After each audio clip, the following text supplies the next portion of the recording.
El día de hoy mi equipo y yo estaremos presentando las proteínas.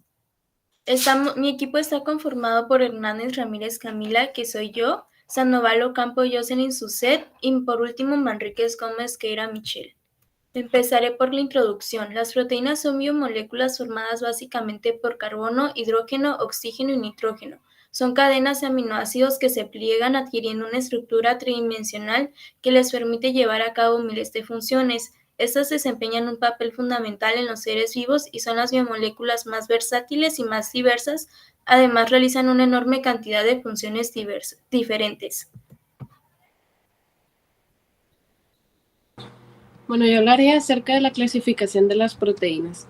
Las proteínas se clasifican en diferentes categorías según su estructura, composición química y función. Por su forma están las proteínas fibrosas, que tienen una estructura alargada y son insolubles en agua. Su función suele estar relacionada con el soporte estructural, por ejemplo, el colágeno y la queratina. Por su composición están las proteínas simples, que están compuestas solo por aminoácidos, como por ejemplo la albumina y la queratina.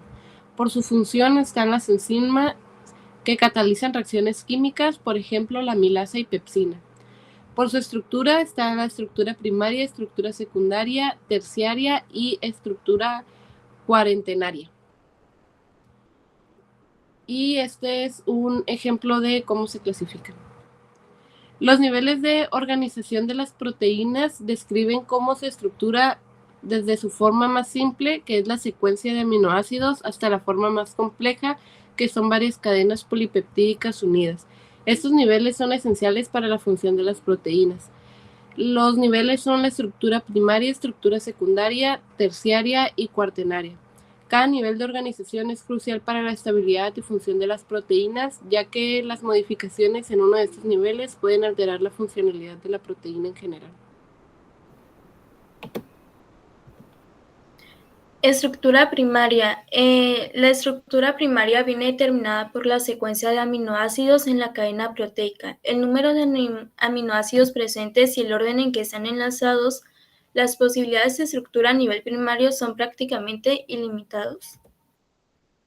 Conocer la estructura primaria de una proteína no solo es importante para entender su función, sino también en el estudio de enfermedades genéticas.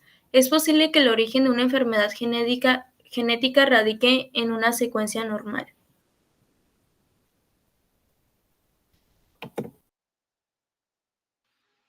Tenemos también la estructura secundaria. La estructura secundaria de las proteínas es el plegamiento de la cadena polipéptica adaptada gracias a la formación de puentes de hidrógeno entre los átomos que forman el enlace peptídico. Los puentes de hidrógeno se establecen entre los grupos carboxílico y nitrógeno del enlace peptídico. Tenemos también subdivisiones dentro de la misma, que una de ellas vendría siendo el enlace alfa. En esta cadena, la estructura se mantiene gracias a los enlaces de hidrógeno intercambiados formados entre los grupos nitrógeno de un enlace peptídico y el grupo carbono del cuarto aminoácido que le sigue. También tenemos lo que se conoce como hojas beta. En esta estructura, la cadena lateral de los aminoácidos se sitúa de forma alternada a la derecha o a la izquierda del esqueleto de la cadena polipéptica. Las estructuras beta de distintas cadenas polipépticas o bien la estructura beta de distintas zonas de una misma cadena polipéptica se pueden intercambiar entre sí mediante puentes de hidrógeno. Tenemos también los giros beta, que son secuencias de la cadena polipéptica con estructuras alfa o beta. A menudo están conectadas entre sí por medios de los llamados giros beta. Son secuencias cortas con una conformación característica que impone un giro de 180 grados a la cadena principal de un polipéptido. Le sigue también los enlaces de colágeno. Es una variedad particular de la estructura secundaria caracterizada por el colágeno. El colágeno es una importante proteína fibrosa presente en tendones y tejidos conectivos con función estructural, ya que es principalmente rígida.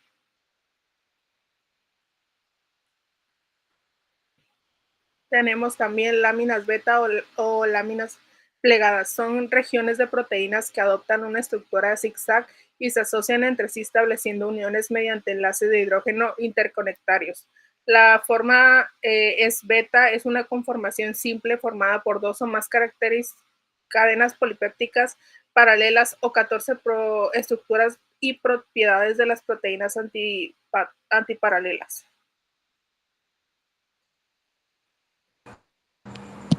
La estructura terciaria de una proteína es la disposición tridimensional completa que adquiere una única cadena polipeptídica después de plegarse. La función de la estructura terciaria es crucial para la función biológica de las proteínas, por ejemplo, las proteínas enzimáticas que dependen de su estructura terciaria para crear sitios activos donde se llevan a cabo reacciones químicas. Ejemplos de las proteínas con estructuras terciarias, que es la mioglobina, es una proteína globular que almacena oxígeno en los músculos. Su estructura terciaria permite un plegamiento compacto que facilita la unión del oxígeno a su grupo hemo.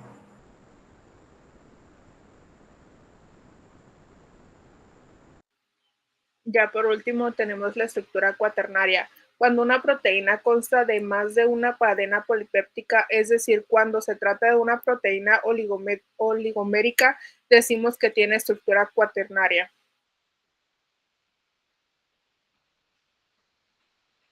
La estructura cuaternaria debe considerar 2 puntos.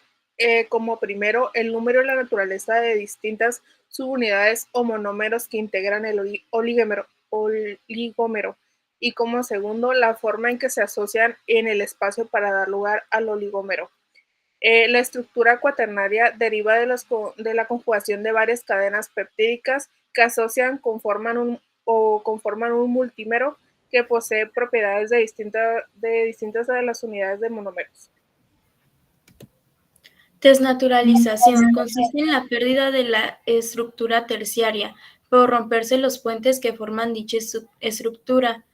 Todas las proteínas desnaturalizadas tienen la misma conformación, muy abierta y con una interacción máxima en el disolvente. La desnaturalización se puede producir por cambios de la temperatura o variaciones del pH.